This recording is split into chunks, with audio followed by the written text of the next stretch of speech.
All right, let's watch Fireships latest. DeepSeek stole our tech. Keeps getting deeper and deeper. After being deeply wounded by DeepSeek last week, OpenAI is now reportedly accusing them of IP theft. And to make matters even worse, a second Chinese model just hit the timeline. If you're just waking up from a coma, the legend goes like this. A Chinese hedge fund built a state-of-the-art reasoning model that surpassed OpenAI 01 and only spent $5.5 million to train it, then gave the world a 100% discount code to use it. That was devastating to big tech and especially OpenAI, who have been gradually trying to convince people that AI is hard and we need things like $500 billion Stargate data centers. Now, in order to get the AI hype train back on track, the new White House AI czar and PayPal mafia member David Sachs just went on the news and said they have substantial evidence that DeepSeek stole OpenAI's When did you start watching Fireship? I watched some Fireship videos in the past, but especially since it's DeepSeek stuff, I think he's a great, valuable, very funny resource to summarize all the drama that's happening. To fine-tune their models, a technique known as distillation that is strictly forbidden in their terms of service. The irony here is not only palpable, one might describe it as artificial super irony. You might remember how OpenAI vacuumed up the entire internet and all its copyrighted materials without asking anybody for permission. He's like, oh no, my plagiarism machine has been plagiarized. That's crazy. The machine that I created to plagiarize has been plagiarized. What is happening, bro?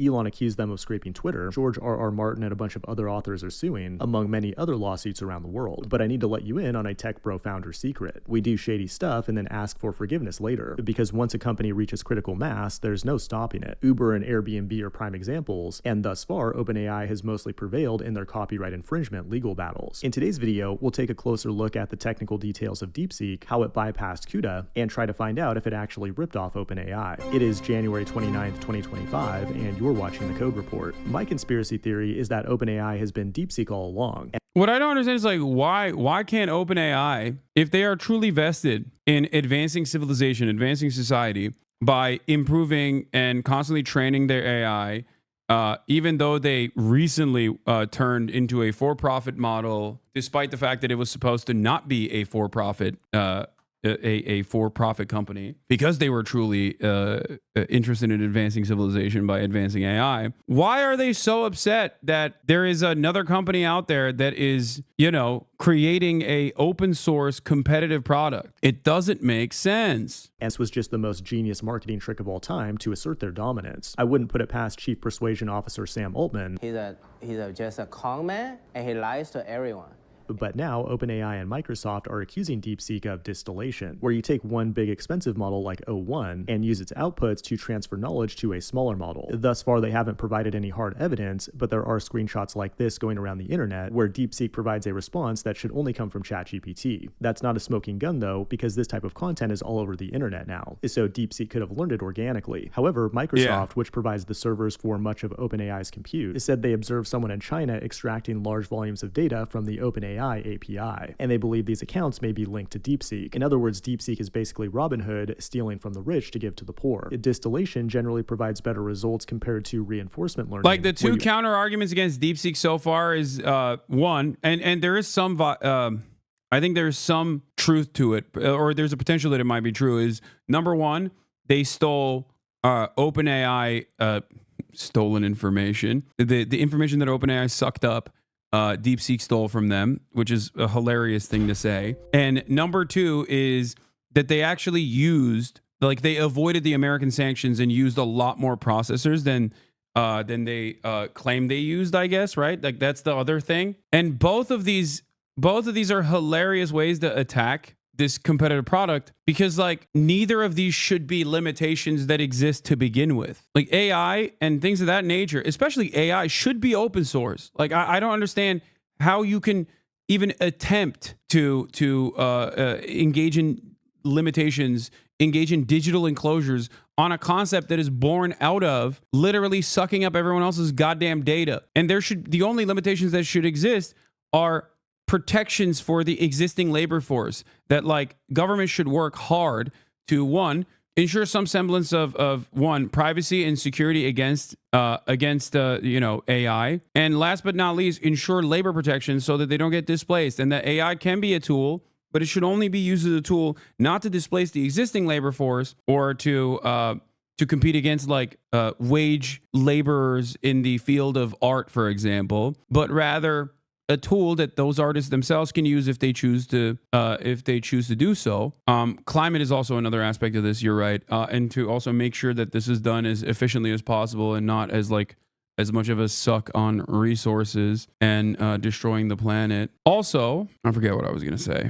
My brain is not working that well. I've had to catch up on my sleep a little bit. You actually feed the model new data with a reward function. Distillation is not controversial, and DeepSeek has models distilled from Llama and Quen. In fact, you can even distill OpenAI models as long as you don't use the API to build a rival model, and that appears to be the root of OpenAI's beef. And get this, Alibaba just released Quen 2.5 Max just minutes ago, and although it's not a reasoning model, it's an open model that beats DeepSeek v3, Claude, and GPT-4o on these benchmarks. And not only that, but yet another Chinese model called Kim. Damn, dude. Jack Ma thriving after going on a little Chinese government trip. You see that? Many benefits that we cannot immediately foresee when the Chinese government comes in and says, hey, I've heard you talking shit. You're going to go on a little trip, okay? Yeah, they cleared his mind.